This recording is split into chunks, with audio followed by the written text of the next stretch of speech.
Olá a todos, cá estamos nós, não Inquietações, e hoje temos connosco João Dias Coelho, que é presidente do GIOTA, Grupo de Estudos de Ordenamento do Território e do Ambiente. Bem-vindo. Muito obrigado, Madalena. Eu encontrei informação sobre este grupo de estudos e aquilo que me chamou a atenção no imediato foi uma expressão maravilhosa: rios livres. Acho que não há expressão mais bonita para definir um rio.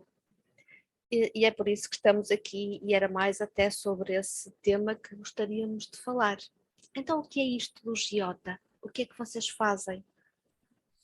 Ora bem, o GIOTA é uma organização de ambiente, nasceu há 41 anos, vai fazer este ano 41 anos. Nascemos em 1981, na altura não se falava praticamente de ambiente, e nascemos, aliás, com o nosso fundador, apesar de sermos um grupo envolvido na fundação do GIOTA, é o engenheiro Carlos Pimenta. Na altura era tudo gente muito nova, estávamos muito ligados ao movimento associativo também. O Carlos Pimenta chegou a ser presidente da Associação Académica do Instituto Supratécnico e fomos, e no fundo reunimos um grupo alargado e começámos a questionar várias matérias. E uma delas, na altura em 82 em concreto, estava a ser discutido o Plano Energético Nacional. À data, que é interessante, porque estamos agora, 40 anos depois, a discutir quase a mesma coisa em função daquilo que está acontecendo na Europa e não só. E na altura, o que estava em causa era a instalação de centrais nucleares em Portugal. E o objetivo do grupo, na altura, que enfim, tinha pessoas de várias valências, de várias formações, muitas delas também estudantes ainda, foi fazer a contestação ao Plano Energético Nacional. E assim o foi, assim o fizemos. Portanto, juntámos várias pessoas da área de engenharia e não só, e quisemos fazer essa discussão não pela via só do protesto, e estava muito em voga, que se bem se recordam, pelo menos alguns dos que nos estão a ouvir, aquele não ao nuclear, não é? Que era um emblema, um símbolo próprio que até existia e que os alemães tinham desenvolvido muito, mas a nossa preocupação não era só dizer não ao nuclear, era explicar porque é que não havia necessidade de nós termos nuclear em Portugal. E, portanto, fizemos uma coisa na altura que foi uma avaliação custo-benefício, isto é, quanto é que custa, de facto, a instalação de centrais nucleares em Portugal e o que é que isso nos iria beneficiar, e se nós necessitávamos desse tipo de energia, havendo outras, que era já na altura,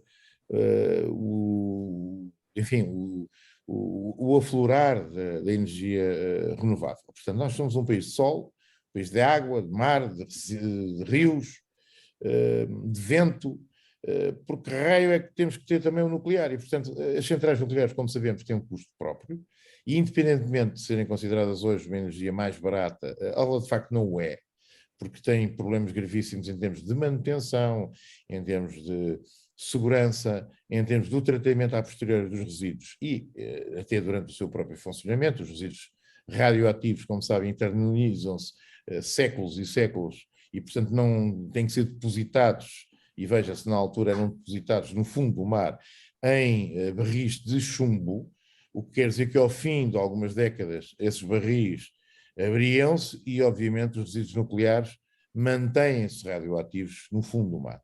E, portanto, esse tipo de preocupações fez-nos fazer um estudo sobre o Plano Energético Nacional e que apontava exatamente para que, na relação custo-benefício, e com várias pessoas envolvidas nesse estudo, um deles, olha, o engenheiro Nuno Ribeiro da Silva, que hoje é presidente da Endesa, esteve a colaborar nesse estudo, conseguiu-se, de alguma maneira, inviabilizar, particularmente porque isso foi discutido na Assembleia da República e houve deputados que pegaram no estudo e levaram a discussão ou a argumentação na Assembleia da República e, de facto, acabou por inviabilizar-se a instalação de centrais nucleares em Portugal. Portanto, foi assim, mais ou menos, o grande primeiro pontapé de saída, digamos assim, das causas que nós consideramos importantes do ponto de vista cívico para poder defender. E a partir daí haveria muitas outras, nomeadamente a parte do ordenamento do território, O engenheiro Carlos Pimenta era uma pessoa muito dedicada às questões do ambiente e acabou em 1985, 85, de ser chamado a ser secretário de Estado do Ambiente e, portanto, foi o pioneiro na parte da legislação, nomeadamente a lei de bases, o que hoje temos, a lei de bases do ambiente, sai com o engenheiro Carlos Pimenta, portanto, e era um jovem, enfim. A parte do ordenamento do território, fala-se, e bem, do arquiteto Ribeiro Teles, que fez a REN, a RAN, ou estabeleceu a REN e a RAN em termos relativos, mas depois ela foi consubstanciada em legislação no ordenamento do território, nos instrumentos de gestão do ordenamento do território, que são todos chamados planos, os PDMs, que hoje muito se falam, etc., começaram a nascer nessa fase.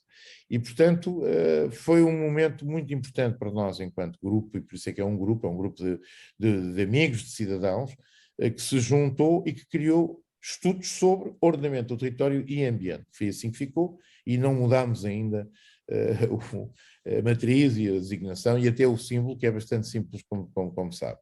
E, portanto, foi essa a matriz, digamos, da nossa fase de nascimento e o entusiasmo com que nos dedicámos às causas. Portanto, ordenamento do território, a gestão planificada do território, a defesa da REN, da RAN e das áreas protegidas, e também, obviamente, aqui estas questões ligadas ao ambiente, onde se incluiu a parte de energia, a parte da água e a parte dos resíduos, neste momento, que é um dos aspectos que eu também estou particularmente dedicado, até porque estive na parte de gestão de resíduos durante muitos anos e tenho visto uma certa paralisia da parte dos decisores quanto a matérias que têm a ver com os resíduos. Portanto, abrangem um grande leque de estudos e de tudo que está ligado ao ambiente. Eu apanhei no vosso site, têm um grupo para as florestas e a biodiversidade, energia, mobilidade e transportes, consumo sustentável, e depois vou falar outra vez, e os rios livres, que foi aquele que me fez, uau, é isto mesmo. E sei que vão ter uma atividade, uma iniciativa agora no próximo dia 10, já estamos quase em cima, para divulgar esta iniciativa. Eu queria que me falasse um pouquinho sobre ela. Muito bem. Então, antes de ir aí mesmo à iniciativa, eu gostava de falar dos rios livres porque estamos, no fundo, a discutir os rios livres. É um problema transnacional, portanto, o problema dos rios tem a ver com a quantidade de obstáculos que o homem tem vindo a criar ao longo dos anos, desde os açudes até às barragens que hoje conhecemos. Barragens que servem fins múltiplos e outras que servem somente para abastecimento de água, outras para a produção energética, outras para a agricultura, por aí fora. E o problema é que o homem criou tantos obstáculos aos rios que se esqueceu dos próprios, dos rios, da essência. E, portanto, os rios hoje têm uma dificuldade de circulação, que é a circulação dos ecossistemas, ou melhor, da sua vivência de ecossistema enquanto tal, porque têm peixes nativos, tem um conjunto de vegetação vasta que não vive com água parada. Pelo contrário, muitas vezes, como nós sabemos, as barragens e os obstáculos que são criados nos rios inviabilizam a circulação da água, como é natural, e, portanto, ao concentrarem grandes albufeiras de água, também estão a prejudicar quem lá vive, que são seres vivos como nós. E, portanto, o ecossistema e o serviço do ecossistema, porque nós não vivemos sozinhos, portanto, os peixes têm uma cadeia alimentar, têm um sistema próprio de vida, também têm a ver com a economia local, muitas pessoas fazem pesca local e gostam do peixe do rio, em várias zonas do país, e portanto há toda uma atividade ligada à circulação natural dos rios. Aliás, eles impendem também na transferência de matéria orgânica, relativamente àquilo que é necessário transportar para alimentar as areias do mar, por exemplo, que às vezes não pensamos nisso, mas, portanto, todo aquele material orgânico circula pelos rios. E, portanto, é dentro desse enquadramento, Rios Livres, que a nível não só nosso, cá em Portugal, que é o nosso projeto, mas é um projeto transnacional, como eu vos disse. O ano passado reunimos cá cerca de 500 pessoas de vários pontos do planeta, onde estes problemas estão a surgir, porque os rios depois atravessam-se a pé, não é? Com tantos obstáculos que são criados, e agora estamos a viver um período de seca iminente e que toda a gente se preocupa, mas se calhar devia haver mais barragens, não é? Para rios. Mas, quer dizer, se não há água, o que é que nós colocamos dentro das barragens? Percebe? E, portanto, há um conjunto de matérias. Agora, nisto estava a tentar explicar, portanto, retomando a conversa, não é? Rapidamente, portanto, os rios, ao fluírem, enfim, transportam sedimentos que são essenciais até à regeneração dos terrenos, dos solos, como nós sabemos, não é? E também das areias das praias. Portanto, há um conjunto de funções que nós chamamos de serviços dos ecossistemas, que não é remunerado nem avaliado do ponto de vista económico, porque normalmente os governos falam em planos e orçamentos, mas não avaliam o que é que isto significa em termos de valor, porque se não existir este transporte dos sedimentos e se as praias perderem areia, isto tem um prejuízo, não é? Natural e também económico para todos nós, portanto, não é? Portanto, há um conjunto de prejuízos que não são normalmente inventariados, é por isso que as questões do ambiente estão a ser colocadas de outra forma, em termos de visão, que é o que representa também do ponto de vista económico, e normalmente os decisores políticos já entendem melhor a palavra, Tudo os que se impactos. transforma em euros é mais fácil de entender. Infelizmente é assim, não é? Então, o que é que isto representa se nós não tivermos estes sistemas naturais equilibrados e a funcionar? E quando falamos das alterações climáticas, também já estamos a falar disso, porque, enfim, andámos preocupados a desenvolver tecnologia e a emitir e a produzir, e crescer, e crescer, e crescer, mas na prática, hoje, o que é que nós vemos? Vemos que as alterações climáticas já estão a criar prejuízos na agricultura, na nossa forma de estar, enfim, e estão a matar pessoas, como é evidente, porque os impactos da natureza e a revolta da natureza com estas alterações que o homem também vai provocar pelo excesso de poluição que cria, obviamente que a natureza sente-se. E, naturalmente, também vai fazendo as suas alterações e as suas revoltas. Não é? E é um pouco disto que às vezes as pessoas têm que pensar. E, portanto, que as coisas não são só criar desenvolvimento e inventar soluções que nos parecem todas elas muito tranquilas, porque elas, ao afetarem terceiros, e neste caso estamos a falar da natureza, e nós fazemos parte dessa natureza, nós somos parte integrante da natureza, nós evidentemente também sofremos depois as consequências, que é a revolta ou a inexistência, por hipótese, de ecossistemas que nos possam valer. E é essa a preocupação dos rios livres. Portanto, os rios livres nascem com a preocupação de deixar os rios correrem. Não é? E os rios vão ter ao mar, não é? Normalmente. Não é? Vão à foz e normalmente vão ao mar. Portanto, nascem. E, portanto, há um ciclo da água, que é um ciclo natural, que nós aprendemos até, normalmente, até na primária, pelo menos eu aprendi, mas agora às vezes esquecem-se de aprender isso e põem-se a fazer contas de somar e dividir em calculadoras, e esquecem-se de explicar coisas tão básicas e essenciais quanto o funcionamento dos ecossistemas. E os ecossistemas têm este valor natural, este equilíbrio para a nossa vida, e, simultaneamente, um impacto económico gravíssimo. E, portanto, quando são degradados, e é isso que estamos a tentar evitar. Portanto, o desafio é esse, é proteger os ecossistemas, e o projeto dos Rios Livres é criar uma legislação que proteja os ecossistemas que existem nos rios. De outra forma, eles são destruídos. E, ao serem destruídos, têm os efeitos nefastos que nós todos conhecemos, não é? Repare-se, os rios neste momento servem de tudo. Os rios na história já serviam em parte de escoamento, sei lá, para os esgotos, isto e aquilo outro, na altura não eram tratados e, portanto, as pessoas serviam-se, enfim, dos rios, só que a quantidade de população era muito mais restrita e, portanto, digamos que o caudal conseguia muito provavelmente, como é óbvio, resolver muitas dessas poluições. Não quer dizer que não houvesse pestes, não é? Porque nós já sabemos que havia pestes também no passado. E, portanto, as asneiras que eram cometidas também muitas vezes revertiam-se dessa forma. Nos dias de hoje, o que existe é mais poluição. Portanto, existem empresas que, infelizmente, o que fazem é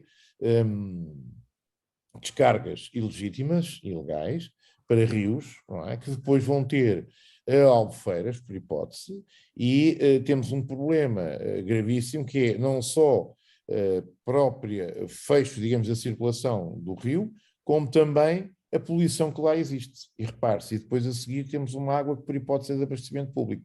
E então o que é que temos de estar a fazer? O tratamento de uma água de abastecimento público que provavelmente pouco ou nada teria que se fazer se o rio estivesse absolutamente equilibrado e natural. Não sei se me fiz entender o Perfeitamente. suficiente, mas a Sim, sim, ideia é sim, esta. sim. Portanto, É isso, as pessoas acham que tudo fica, que é tudo imenso e que nada se esgota e que a natureza trata de tudo. E trata, mas na verdade não à velocidade com que nós a destruímos, com que nós a desprezamos até. E a água é daquelas coisas que eu acho que é assustador. Nós vamos, às vezes estamos em sítios fantásticos e vemos lixo, pessoas, caminhonetas que despejam lixo de obras, lixo de toda a espécie, e quer dizer, eu acho que isto é falta de consciência. Vocês também trabalham nessa área, de despertar o público em geral, ou estão mais focados em criar iniciativas legislativas e trabalho nessa área? não, estamos claramente vocacionados para a educação ambiental também. Isto é, Okay? aliás, também começámos, há pouco disse que nasceu naquela questão do Plano Energético Nacional, mas também na educação ambiental. Isto é, a educação ambiental também nos anos 80 e até nos anos 90 era limitadíssima. Os temas do ambiente não eram, nem pouco mais ou menos, abordados como são hoje.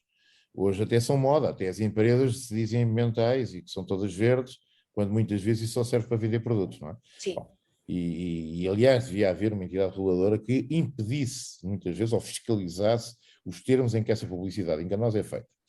Porque agora, sabe como é, não é? É um bocadinho, é moda, enfim, Sim. vende-se. Porque na altura, de facto, o ambiente era uma coisa secundária, digamos assim. As empresas propriamente não tinham as taxas que têm hoje de penalização, por exemplo, o princípio do poluidor-pagador, quem paga, quem polui paga, não é? Que foi também introduzido com a Lei de Base do Ambiente nessa altura, 87, digamos assim, 85, 87, foi nesse período, na altura até era contestada pelas empresas, que não percebiam, quer dizer, estavam a produzir, estavam a empregar e ainda tinham que pagar porque estavam a despejar para o rio, está bem, mas está a ver a ideia? Não havia a noção sequer que estavam a criar um prejuízo para a comunidade, um prejuízo natural e também para a comunidade, porque as pessoas a jusante também estão a ser prejudicadas por aquilo que se faz a montante. Portanto, há todo aqui enfim, um sistema circular, hoje fala-se em economia circular, não é? Mas ela sempre foi um pouco circular, portanto o que se faz aqui depois tem outros efeitos noutro local. E, portanto, esta questão tem anos e tem sido aperfeiçoada, digamos, em termos de debate público, e tem, infelizmente, pouco ainda de debate público, porque fala-se muito mais em futebol e fala-se muito mais em outras coisas importantíssimas, como questões sociais, que têm a ver mais com a parte, sei lá, de festas ou de convívios, etc. E repare o tempo que nós temos para conversar em televisão sobre uma questão qualquer e concreta que afeta o ambiente. Já começa a haver mais qualquer coisinha, não é? Mas não há programas, por exemplo, não é? Que Sim. permitam estarmos aqui a conversar como estamos aqui, Sim. com algum tempo, não é? A tentar explicar às pessoas um conjunto de aspectos e a discutir com quem for sobre estas questões de uma maneira muito séria e que consiga, de facto, fazer entender por quão importante é nós alterarmos comportamentos, porque o cidadão comum é, no fundo, a causa e a origem destes problemas, como será a solução para os mesmos. E, portanto, é dentro deste conceito que nós temos de trabalhar, não é? Portanto, é dentro do ato de cidadania, podemos não ficar quietos em casa a ver televisão e fazer qualquer coisa para tentar mudar aquilo que está errado, que nós podemos contribuir de uma forma ativa para mudar aquilo que quando estamos a ver televisão e que não gostamos, não é? É um bocadinho isso. E, portanto, uma das nossas funções na educação ambiental, porque os jovens felizmente já têm cadeiras que lhes permitem ter um pouco mais essa noção, mas a geração dos 30, 40, 50, por aí fora, tem uma sensibilidade já, enfim, muitas vezes relativa, não é, a estas matérias. E, portanto, curiosamente, a educação ambiental a ser feita também não é só para jovens. É, muitas vezes, para gerações mais graúdas, chamemos-lhe assim, Sim. que têm que perceber estes conceitos, que no seu tempo há um conjunto de problemas que não existiam e que hoje existem.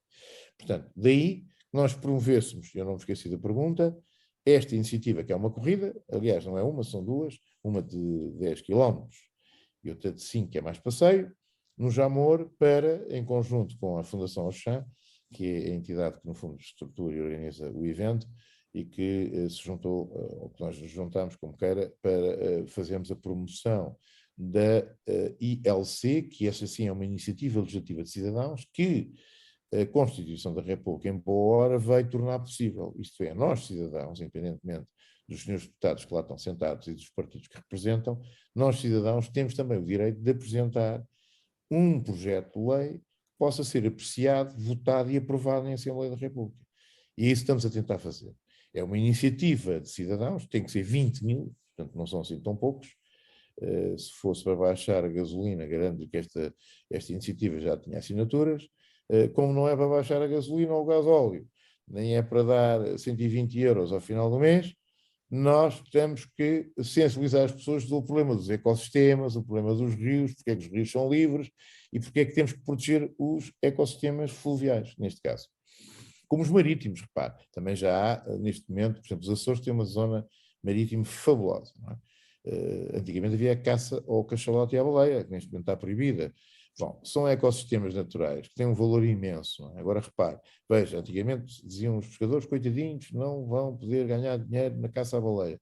Veja o que se ganham hoje, a ver cachalotes e baleias, certo? Portanto, o turismo neste momento é para ir aos Açores também, não é só, mas também para ver os cachalotes e as baleias. E ter famílias inteiras, como é protegido, como é uma zona protegida, é um ecossistema marinho protegido, cá está, as pessoas deslocam-se também aos Açores para ver esta maravilha da natureza. Portanto, estou-lhe a dar aqui um bocadinho da relação entre a parte económica, que é vantajosa para todos, nós, e essencialmente a parte natureza, porque a natureza sem ela nós não sobrevivemos, que é outra matéria que às vezes não acreditamos, mas é um facto. Não é? Nós neste momento estamos num caminho muito complexo, que se não salvaguardarmos e não contribuirmos todos para a sua alteração, corremos o risco sério de, se não for connosco, será que os nossos filhos isto correr mesmo muito mal. Eu espero que não. Tem que ter pensamentos positivos. Não vai correr, não vai correr mal. Nós vamos conseguir dar a volta a isto. Vamos acordar pessoas e isto vai mudar. Então vamos imaginar que eu não vou poder ir à corrida de Jamor, porque não vou. Como é que eu me posso juntar à vossa iniciativa? Como é que eu posso fazer parte dos 20 mil? A iniciativa não é só corrida, já agora, vai haver vários eventos paralelos, não é? E ainda vai haver a última corrida, que é a corrida da equipa vassoura. A equipa vassoura é a equipa que faz a limpeza, portanto, recolhe os plásticos, aquelas coisas todas que os atletas, quando vão correr, bebem água e tiram as garrafas de água. Então, o que é que a gente tem de fazer? Tem que ter uma equipa vassoura, também do Jota, que vai atrás, no final, apanhar o lixo todo que foi produzido, para reciclá-lo, okay? Que é outro conceito, não é? O lixo deve ser reciclado para originar outro produto qualquer, outro subproduto, etc. Há muita maneira de podermos valorizar os resíduos. E, portanto, essa é outra atitude que vamos ter lá. Além disso, vai haver casinhas, vai haver comes e bebes, vai haver jogos, vai haver tiro ao arco, vai haver várias dinâmicas para as crianças. Portanto, a ideia é juntar famílias, não é outra coisa que não seja isso. A Fundação Auchan é uma fundação que não só protege os trabalhadores mais desfavorecidos da Auchan, mas também outras crianças essencialmente com problemas e que, enfim, e que estão desfavorecidas em situações familiares complexas por aí fora. Portanto, há sempre um contributo também que é dado para esse efeito. E as pessoas podem inscrever-se e participar de duas formas. Podem inscrever-se para participar no evento, indo ao site, não é? Neste caso, o nosso site é o mais disponível, que é o www.jota.pt, ou então indo diretamente ao dos meus livros, que é, também tem aquelas iniciais do www.rioslivresjota.org, organização. E, portanto, qualquer um destes está disponível para que possam inscrever-se e fazer parte da iniciativa. Ainda podem, quem não puder ir ao evento no dia 10, pode obviamente também fazer outra coisa, que é subscrever a iniciativa legislativa. Esta iniciativa legislativa tem duas formas de ser subscrita, ou no portal da Assembleia da República. O portal da Assembleia da República tem petições em que os cidadãos, quando estão desagradados com qualquer coisa, ou, enfim, pretendem reivindicar, podem subscrever petições que é outra forma de chegar aos senhores deputados e obrigá-los, de alguma maneira, a trabalharem nos assuntos que a cidadania exige que sejam discutidos. As E coisas que eu aprendo nestas inquietações. está a ver? E aqui Mesmo. nesta fase é nós exigirmos, porque acho que é isso que se trata, porque os cidadãos, os representantes dos cidadãos são aqueles que nós elegemos, certo? E, portanto, a obrigação deles é discutirem os temas que nós, cidadãos, também lhes colocamos. E a forma que nós queremos daqui impor esta legislação que não existe é pô-los a discutir se querem ou não querem criar esta legislação, que é a defesa dos ecossistemas aqui fluviais. Há os marinhos, mas não há os fluviais. Portanto, vamos tentar proteger os rios e os peixes nativos que estão estão a desaparecer, a boga, etc. Há muitos peixes que todos nós, os que nos estão a ouvir, com certeza reconhecem como importantes nos nossos rios e que nós temos que defender. E, portanto, até a lampreia. Toda a gente gosta de comer uma lampreia, mas se ela deixar de existir, aliás, já devem ter visto que nós temos também temos um spotzinho com a lampreia, não é? Que é a lampreia que contesta o que se está a passar aqui com a questão do uso da água agrícola que retém e fecha rios. E, portanto, será também possível, indo pelo site da Assembleia ou pelo nosso, fazerem a subscrição da petição, das tais 20 mil assinaturas que nós necessitamos, que é pôr o nome, pôr o bilhete de identidade portanto, é praticamente isso o essencial. E morada, portanto, julgo que a morada é confidencial depois e há reserva de dados sobre essa matéria. Portanto, as pessoas não têm que depois ser incomodadas, só fica visível o nome, não deverá ficar mais nenhum elemento visível além disto. Portanto, há também a reserva para quem queira subscrever este tipo de iniciativas. Agora, precisamos mesmo das 20 mil, senão não conseguimos discutir isto ou assistir aos deputados a discutirem o tema. Vamos lá trabalhar para isto. Vamos lá divulgar e se concordam com este trabalho do Giota, eu acredito que sim. Vá lá, vão ao site da Assembleia da República, que aprendi agora, vão diretamente ao site do Giota e subscrevam, assinem e exijam que os rios sejam livres, que no fundo é isto que estamos aqui a pedir. Se moram em Lisboa, nem têm desculpa. Tenho toda a disponibilidade para ir. É verdade. Já morei em Lisboa, não é? Ok. Mas, por exemplo, o nosso Centro de Integração Ambiental, se quiserem, também já agora faço um bocadinho de propaganda positiva, e nós temos um Centro de Integração Ambiental, andamos quase 20 anos a lutar por ele, que é nas Caldas da Rainha. Portanto, é uma área protegida local, de interesse local, agora já está ligado ao Geoparque da Zona Oeste, e que é o Pulo de Tornada, onde tem todo o tipo de seres ligados a uma área úmida, e temos lá quem possa receber famílias e crianças e explicar-lhes o que lá está vivo, como seres vivos, como árvores, que tipo de árvores, de várias espécies. Agora que houve estes incêndios e houve esta confusão toda também da seca, é bom perceber-se o que é que aqui está em causa e o que é que causa e não causa uma e outra coisa, não é? Por exemplo, porque é que há a necessidade da biodiversidade. O que é que isto quer dizer? É quanto mais diferentes forem as árvores, mais elas evitam que o fogo se propague. Se nós pusermos só pinheiros ou eucaliptos juntos, o que acontece é que quando começa uma a arder, aquilo propaga-se com uma rapidez total, porque são resinosas e, portanto, por si só, ardem mais depressa e bem rápido. Aliás, quem tem uma lareira em casa sabe que começa com uma pinha para acender e depois a seguir mete um bocado de zinho para aquilo consolidar e não arder muito depressa, senão fica sem madeira muito rápido, certo?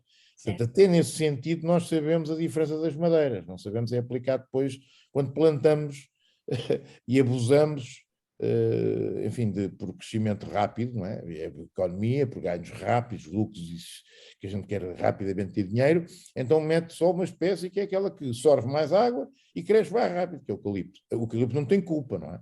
Quem tem culpa é quem planta a densidade de eucaliptos que nós assistimos, por exemplo, a arder neste verão. Já não falo da questão criminosa, que isso é outra matéria. A questão da água tem outra coisa que eu também gostaria de deixar claro, porque às vezes as pessoas dizem, mas as barragens, que raios, precisa de água para abastecimento, precisa de água para rega, etc, etc. Então vamos tentar aqui definir 2 ou 3 ideias. O que é que nós defendemos? É que quando se faz uma barragem, ela não pode ser nem só para abastecimento, nem só para rega, nem só para produzir energia. Deve ser para tudo. Deve ser multiusos, como se chama isto.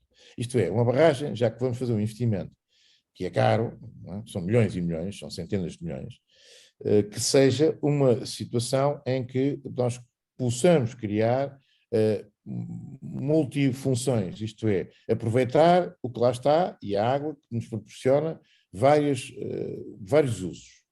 Segunda ideia é que as barragens não podem ser estanques, não é?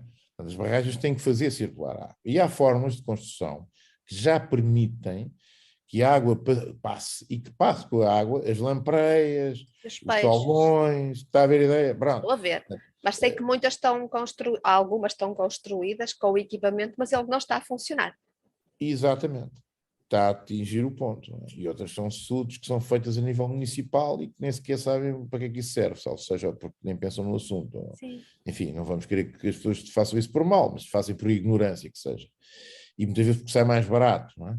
Bom, e portanto há essa lógica também que nós temos que evitar. E depois temos que ter a noção que as barragens não nos vão resolver o problema da ausência de água. A escassez de água é um problema que eu gostava de abordar da seguinte forma. Os aquíferos, que não se vêem, não é água visível, estão por baixo da terra. Nós temos o maior aquífero da Europa, que está situado em Alcochete, a zona onde querem agora pôr o novo aeroporto. Por baixo, temos lá uma reserva de água doce, não sei se estamos a ver o que é água doce, que é uma coisa que representa menos de 1% da água toda do planeta, e que é mais valioso do que o petróleo. Nós hoje temos que pensar que a água doce, portanto, com qualidade, é mais valioso do que o petróleo, porque o petróleo tem estado a prejudicar e nós temos substituto para o petróleo, que é a energia. A energia a gente consegue obter pelo fotovoltaico, que é o sol. Pelo vento conseguimos ir às eólicas. Portanto, nós conseguimos várias formas de arranjar energia, até pela água, não é? As hídricas. Agora, não podemos substituir a água pelo petróleo, porque nós não bebemos petróleo. Não é? É preciso ter essa noção. Nós não bebemos petróleo. E agora repare, o que é que se passa com a água canalizada? Que é outra coisa engraçada. Nós estamos preocupados com a falta de água, mas não com o desperdício nem com as perdas de água. Portanto, as perdas de água a nível dos sistemas todos do país, das águas de Portugal e municipais, representam 39% da água que circula. Portanto, isto é, os furinhos que há nas redes, todos somados, porque nós temos contagens ao início da distribuição e no final quando sai, não é? Portanto, à partida, estes dados são dados fiáveis e contabilizáveis, quantificáveis. Portanto, o que é que acontece? Nós estamos a perder cerca de 39% da água de consumo nas redes que não estão a ter a manutenção nem as substituições devidas. Falta de investimento. E eu sou muito crítico. Está a ver ou não? Porquê? Porque acho que muitas vezes as câmaras municipais, nos sistemas municipais, fazem festas, fazem rotundas, fazem flores, não é? Mas não se preocupam em substituir as redes de abastecimento de água que, se tivessem todas corrigidas. E é um investimento que não se vê, mas sente-se. Percebe? Mas não se vê, e a maior parte das pessoas desconhecem em absoluto que a água que se perde desaparece antes de chegar nas nossas torneiras, não é? Exatamente. Fora, repare, nas barragens também se evapora, não é? Houve alguém que disse, bom, mas também o ciclo da água é isso mesmo, portanto a água evapora-se também com a temperatura. Sim. Portanto, não é pela barragem só que a gente vai resolver o problema, nem pouco mais ou menos. Portanto, temos que ter a tal. Os aquíferos, tem que haver recargas dos aquíferos.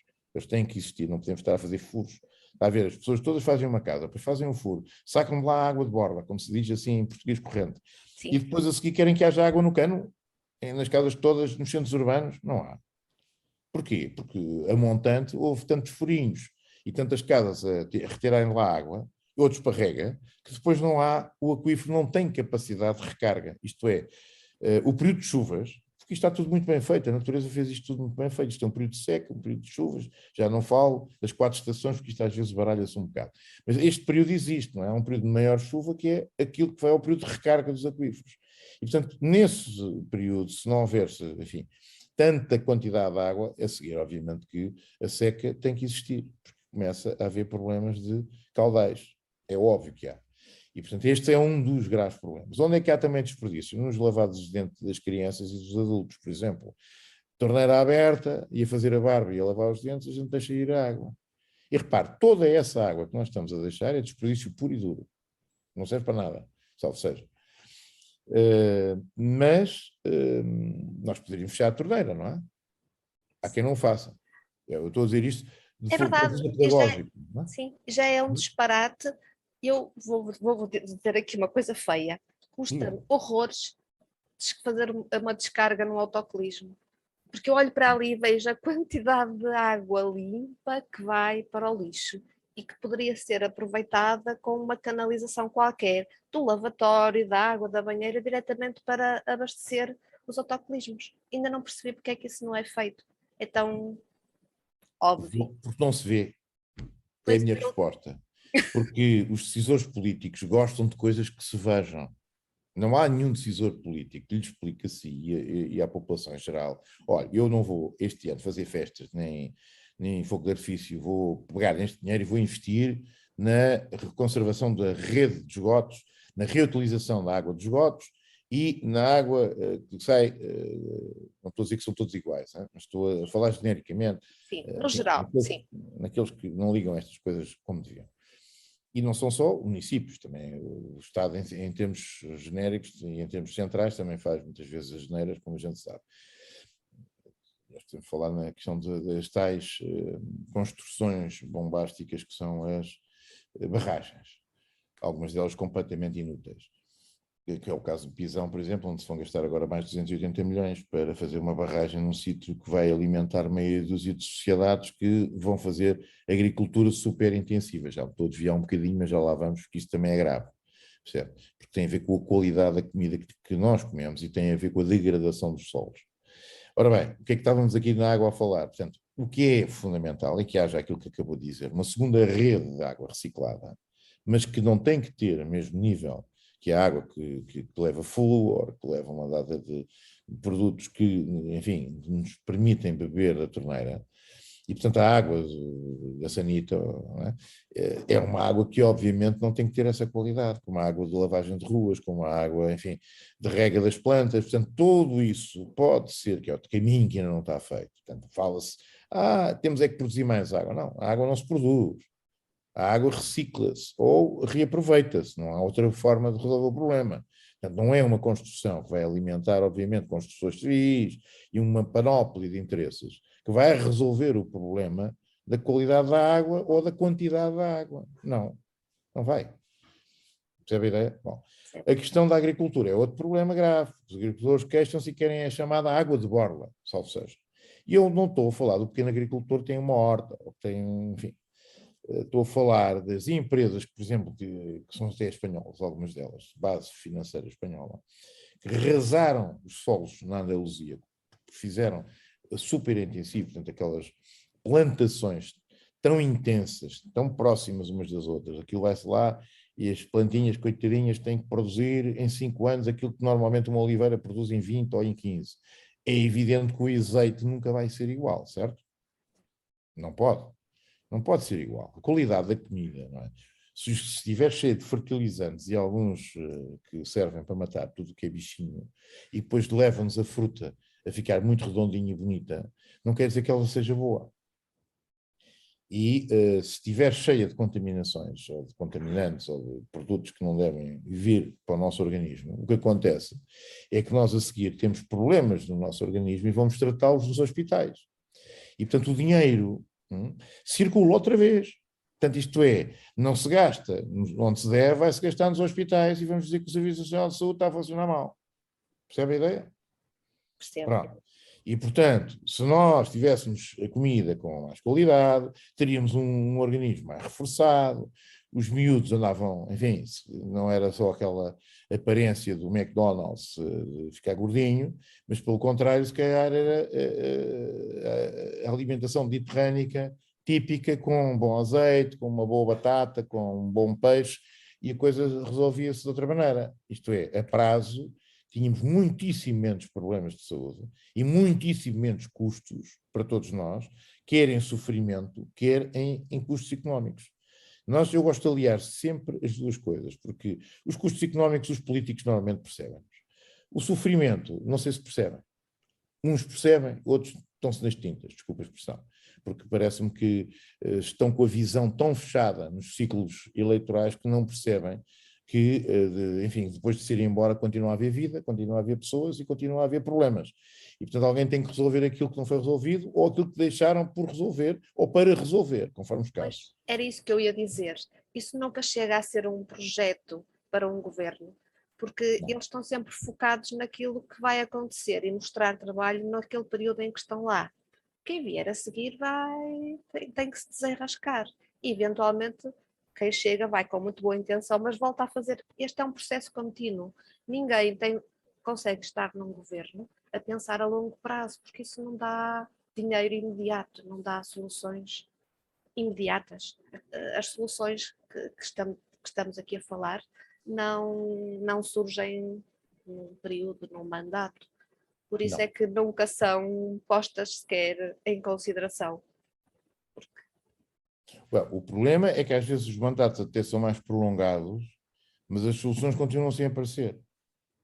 Porque aí há uma coisa que se chama agora sondagens, e há políticos que passam o tempo a olhar para as sondagens e ver se a sua popularidade é grande ou pequena.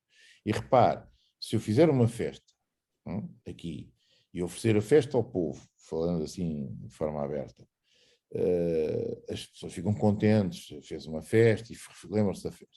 Se eu tiver a fazer uma segunda canalização de reutilização de água, o povo não vê. Percebe o que eu estou a dizer? E, Percebo. portanto, isto continua assim porque estamos cheios de pessoas, como eu costumo dizer, que são cidadãos como nós, certo? Mas que não têm a capacidade, uma parte deles, não estou a dizer que são todos, como é evidente, não são todos, graças a Deus, não se fazia nada de jeito. Mas não, não são todos, há muitos. Não quer dizer que não seja necessário haver uma festa e não haver fogo de artifício. O problema é o seguinte, é prioridades, não é? Qual é a prioridade? Neste momento é resolver o problema da água, depois é o problema dos esgotos, depois é o problema da energia, depois é o rebaixamento, por exemplo, daqueles postos de madeira horríveis que a gente vê por todo lado. Agora veio o 5G e nós ficamos com os 5Gs por todo lado, pagamos fortunas às empresas operadoras e nem sequer fazem o rebaixamento dos cabos, certo? Porque gastam dinheiro, tem que abrir a vala, meter lá uma calha técnica, meter os fios por baixo, isto tem custos. Quem paga? Pois, mas devia estar incluído no preço do serviço, não é? Pronto. Mas os ecossistemas, que foi assim que eu comecei a conversa, ninguém lhes paga nada. Portanto, os peixinhos trabalham de borla, as minhocas trabalham de borla, está a ver ou não? Todos esses animaizinhos trabalham de borla para nós, até os que produzem oxigênio para nós respirarmos, a gente nem agradece, come-os. Está a ver a ideia? As Sim. árvores, deixa-as arder por aí fora. Portanto, quem produz, isso é um serviço que está a ser feito. Nas áreas protegidas, como foi a Serra da Estrela, que ardeu brutalmente, ou o Pinhal de Leiria, ardeu 90%, ainda agora está lá um matagal, que ainda, por acaso é outro projeto que nós temos, que é o Renatur, que está a reabilitar essas áreas ardidas, não é? A plantar, neste caso, o Pinhal de Leiria é mais complicado, porque está classificado e foi por um efeito. O Pinhal foi feito para ter embarcações e na altura era aquela madeira ao pinho que interessava, além da proteção das areias também. Mas pronto, é uma situação um bocadinho diferente dos géneros. Agora, por exemplo, em Monchique arderam em 2018, pouca gente, pouco ou nada fala, arderam 28 mil hectares, foi o maior incêndio da Europa, na Serra de Monchique. E neste momento nós ainda só estamos a recuperar cerca de 200 hectares, portanto ainda é pouco, tudo com dinheiros privados, não sei se estão a ver, não é? Que é engraçado, não é? Depois há outra coisa que ainda não falámos, que é o fundamental, e a gente às vezes pergunta, não estamos lá na Assembleia, mas a vontade de dizer assim, meus amigos, expliquem lá o que é o orçamento do fundamental. São mais de 1,2 mil milhões, e agora com a subida das taxas de carbono, vai enriquecendo o fundamental. O fundamental devia ser para isto, para o restauro ambiental. Não é? Não é? Para a melhoria das condições. Não. Uma parte dele é para despesas correntes da administração pública. Percebem? E os Não cidadãos, como percebo. estão distraídos, não sabem. Não é só estar distraído. Não sabem. Não. Isto não é discutido na televisão, pois não. Se isto fosse discutido na televisão, como estamos aqui a falar, se calhar as pessoas ficaram mais atentas. Então, mas o que é que eles fazem ao fundamental? Se calhar deviam fazer coisas a sério. E as pessoas exigirem, não é? Abrirem candidaturas para ONGs e grupos de cidadãos de forma organizada e fiscalizada também, para os fundos não serem mal geridos, não é? Porque nós temos contas transparentes, não há cá confusões. Mas ser tudo clarinho, mas podemos, já que o Estado não faz, a gente faz. Chama-se isso cidadania ativa, não é? É um bocadinho dentro deste espírito da rádio e do programa onde nós estamos aqui a conversar. É tornar-nos ativos, tornar-nos pessoas que não criticam, como o português típico, mas que atuam, não é? E que conseguem inverter as políticas públicas de forma possível dentro da nossa ação. Nós não podemos mudar o mundo, mas podemos ir a uma Assembleia Municipal reivindicar, podemos ir a uma Assembleia de Freguesia reivindicar, podemos ir, não é, assinar uma petição ou assinar uma iniciativa legislativa. Portanto, há mecanismos que nos permitem a ação, não podemos estar sempre a ver a televisão, porque senão vemos programas que só nos fazem mal à cabeça, muitos deles, e vemos muita publicidade em excesso. Já estou a fazer críticas que não devia, não é? Mas que também são bem ditas, porque também existe um pouco de tudo, não quer dizer, isto é como tudo, não é? Deve existir, mas QB, quanto basta. E isso, se possível, com qualidade, que é para evitar que a coisa baixe o nível, mas que suba mais o nível da discussão, que é isso que nós pretendemos, que as pessoas sejam mais educadas, mais atentas, mais evoluídas, mais, digamos, viradas para considerarem que tudo o que nos circula durante este período de tempo que nós cá vivemos, fazermos qualquer coisa de útil também. Portanto, não usufruirmos só daquilo que nos é dado. Nós também temos a responsabilidade de deixar qualquer coisa. E deixar para os nossos filhos, para os nossos netos, ou para os filhos e netos dos outros, não interessa. Mas temos é que colaborar todos em conjunto, em comunidade. E, portanto, é este um bocadinho o apelo e o trabalho que nós fazemos. É nesse sentido. Portanto, há muitas formas de o fazer. E acho que o associativismo e a cidadania são forças que deviam ser estimuladas pelo próprio Estado. Porque o Estado é feito de quê? De servidores públicos. Chamam-se funcionários públicos. Mas o que é um funcionário público também? É um servidor público. É uma pessoa que está numa função, um cargo público, para exercer algo de responsabilidade que lhe é dado, que é o dinheiro de impostos que são pagos por todos. E a gestão criteriosa destes impostos passa desde o funcionário até ao dirigente, até ao político. Não é? E nós também podemos fazer política. A iniciativa legislativa, que eu acabei de falar, é uma forma do cidadão comum fazer política. É ou não é? Fazer um projeto. Perfeito. Uhum. Chega lá, olha, os senhores agora têm que discutir isto. Agora vamos ver quem aprova, quem não aprova, o que é que dizem, o que não dizem, o que é que está mal, o que é que está bem. Isso é outra coisa. Não é? Mas temos essa possibilidade. Não fazer nada, que é mau. E repare, não quero usufruir muito do seu tempo, mas eu acho que é muito grave. Este período pandémico foi terrível, não é? Porque não foi só pela desgraça e pelas pessoas que morreram, algumas delas, enfim, com questões associadas ao Covid, mas com coisas muito mais graves. E agora estamos a ver que os problemas da Serviço Nacional de Saúde são muito mais profundos do que a questão do Covid. Mas o que sentimos é que houve também o calar, não é? Sim. Houve tanta conferência de imprensa, tanta conversa, que no fundo as pessoas ficaram estáticas. Eu conheço pessoas que me falam comigo, ainda agora, até do nosso grupo, que estavam afastadas, que a gente tem que ir buscar a malta, desculpa a expressão, a casa, não é? E motivá-la, e entusiasmá-la, senão ela fica, não vale a pena, estão todos iguais, não se vai a lado nenhum. Não. A gente tem que dizer, e há muitos que me diziam assim, de facto, olha, eu alhei-me disto, já não. Leio um livro, ouço música, não estou para chatear. Pois, mas o problema é que são milhões a não querem se chatear com o que meia dúzia faz. Percebe o que eu estou a dizer? E, portanto, se não houver... Isto não tem que ser revolucionário, nem tem que haver aí guerra. Não, isto tem que ser uma atitude cívica em que nós, cidadãos, atuamos, falamos com quem devemos e apresentamos-nos sem receio a propor alternativas e ações que exigimos às pessoas que têm o poder de exercer funções com o dinheiro dos impostos todos. Será que isto é difícil? Pelos vistos é, porque estamos aqui a falar disto e isto é difícil. Não é difícil, mas na prática é complicado. É complicado logo no início o que dizia, motivar as pessoas para se mexerem, para fazer alguma coisa. Porque elas estão tão habituadas a estar ali no sofá, a ver aquelas coisas que passam na televisão. Isso da televisão é um tema que aqui em casa às vezes não é assim muito bem aceito, porque eu digo que a televisão tinha por obrigação de passar outro tipo de programas. Alguns são, vou dizer uma coisa feia, estupidificantes. E a culpa, eu sei que é de quem está a ver, mas a verdade é que as pessoas habituam-se e nem sabem que existem outras coisas.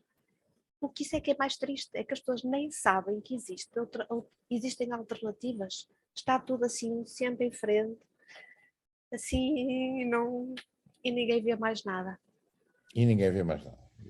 Isso é uma questão, pelo menos na televisão pública, que é disso, pelo menos temos que falar cada vez mais, a televisão pública, que aliás, enfim, mesmo assim, mantém uma qualidade razoável, do meu ponto de vista, em relação à concorrência nesse tipo de programas, julgo eu, que não concorre com programas muito, não lhes chamar degradantes, mas acho que não enriquecem nada o ser humano, não é? Porque, quer dizer, uma coisa é programas de diversão, programas recreativos, outra coisa depois é entrar na degradação mental, nos casos demasiado, enfim, mas isto é uma opinião pessoal, não quero, mas enfim, acaba por até deprimir quem está a assistir. Portanto, se as pessoas já não estão muito entusiasmadas, se virem tantos casos maus, quer dizer, isto tem que ser tratado com jornalismo, com informação de vida, etc. Mas, quer dizer, se tudo for tão negativo à volta, a gente depois no final desliga a televisão e não dorme bem, não é? E, portanto, uma das coisas que eu acho que o cidadão deve ter é a possibilidade de dormir bem. E, portanto, criem-lhe, faz favor, também programas que, enfim, envolvam os neurónios de outra maneira, ponham-nos a pensar, ponham-nos a discutir, ponham-nos, não é?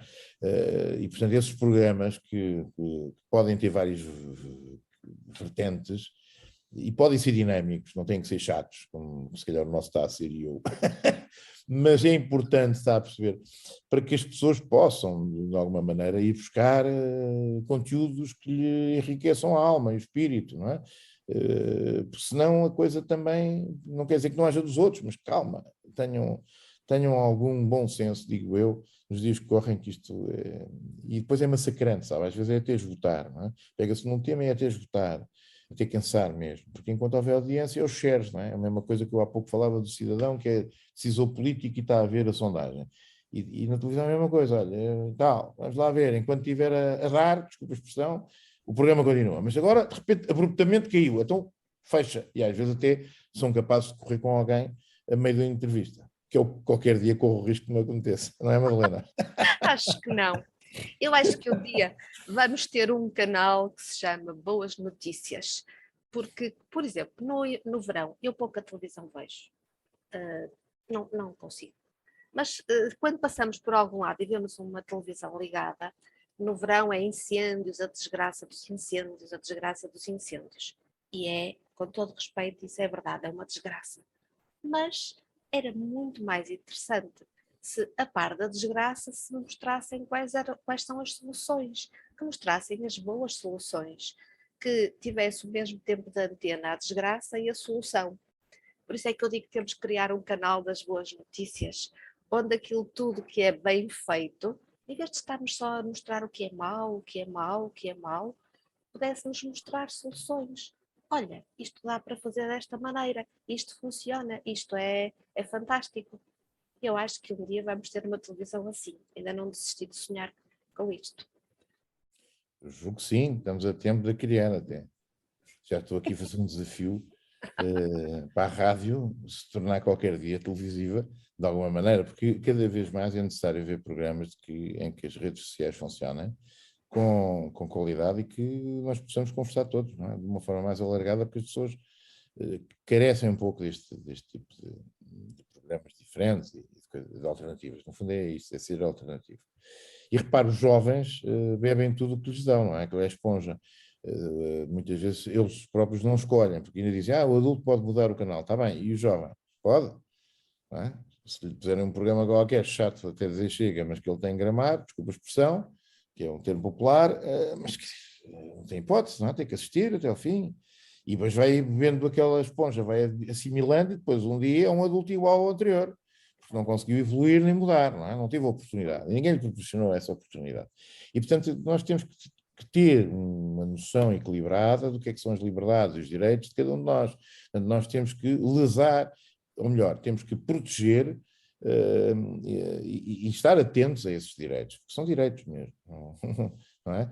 Nós temos direitos que temos que exercê-los, senão perdemos-los, como se costuma dizer. É verdade. Bem, eu vou-lhe dizer que temos que terminar por hoje, porque Eu acho que sim. senão a rádio vai nos puxar as orelhas. Despedem-nos. Então eu convido todos a consultarem e a espreitarem o site www.j.pt. Vão lá, tem lá muita informação. Se puderem, juntem-se à iniciativa agora no dia 10, no Estádio do Jamor, disse que se chama? Não. Exatamente. Estádio de Jamor ou Estádio de Oeiras, porque também há quem lhe chame, é no município de Oeiras, não é? É onde é o Estádio Nacional, no fundo. Só que a área do Jamor é mais que o Estádio Nacional, não é? E quem quiser, e outra coisa, se me permitam, Helena, nós somos, na direção, não quer dizer que não tenhamos alguns colaboradores que recebem, porque trabalham todo dia nestes projetos, mas a direção do GIOTA, como os órgãos sociais, são todos pro bono, todos voluntários. E fazemos questão disso, não é? Portanto, temos que retirar tempo à nossa vida para fazer a luta de cidadania. E isso é importante que seja assim mesmo. E, portanto, fazemos questão disso, não é? Porque damos liberdade de atuação total e não estamos dependentes de nada, nem de ninguém, que é uma das coisas importantes que o cidadão tem ainda. Não nos cobram taxas por isso, que é a liberdade de pensamento e de ação. E, portanto, ficam todos também convidados a poder participar, quer do GIOTA, ou na Zero, ou em outras associações que há por este país inteiro, não é? A Liga para a Proteção da Natureza, mais na área da conservação da natureza, repuseram o lince da Malcata, está a ver? Uma ação importantíssima. Foi uma ONG, uma organização não governamental que fez isto. É evidente que houve apoios, aqui no caso do lince, até com fundos europeus. Mas, enfim, são ações... Alguém teve que tomar essa iniciativa. Exatamente. Não é? É a sociedade civil. A sociedade civil tem que tomar o destino do país também nas suas mãos e dar um contributo, porque isso também ajuda o próprio Estado a funcionar melhor. Exige, não é? No fundo, o grau de exigência, se for maior, nós obviamente vamos ter melhor serviço público, vamos ter mais ação, mais respostas, não é? Se nós ficarmos quietos a criticar, não temos depois... Percebe?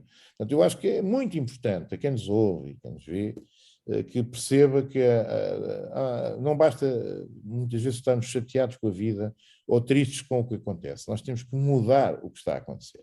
E essa energia positiva, como eles chamam, e acho que chamamos todos, não é? Tem que ser direcionada para qualquer coisa que se faça.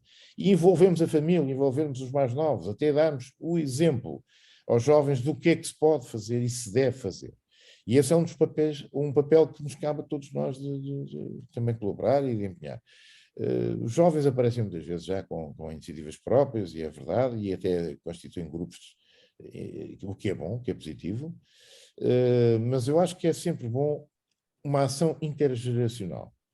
Não sei se me faço entender. É que quanto mais mistura de gerações houver nestas ações, mais positivo se torna. Porque as perspectivas são diferentes na ação, mas no pensamento e nos objetivos muitas vezes são iguais. Não é? E, portanto, melhoram-se consoante há mais juventude ou mais conservadorismo de um lado ou do outro, e se vão equilibrando. Portanto, há uma grande vantagem em ações intergeracionais. Esta vai ser, obviamente, por todos, e, portanto, quem quiser andar, anda 10 km, não é preciso correr, pelo menos faz exercício físico. Quem quiser correr, pode correr, inscrevem-se, têm que se inscrever, se faz favor, rapidamente, e que é para contabilizarmos toda a gente que vai, e depois é o convívio, é aquilo que possam desfrutar numa tarde, num dia que se espera que seja também da família, não é? Muito bem. Obrigada por ter estado connosco. Gostei de conhecer esta iniciativa, esta organização, este grupo de estudos. Provavelmente vamos voltar a falar mais tarde, noutra altura. Por isso fica aqui já um até já. E nós, aqui no Inquietações, até à próxima. Muito obrigado, Helena, pelo convite, e a todos saudações ambientalistas, que é assim que a gente sai, não é? Defesa do ambiente. Vamos em frente. Muito obrigado pelo convite.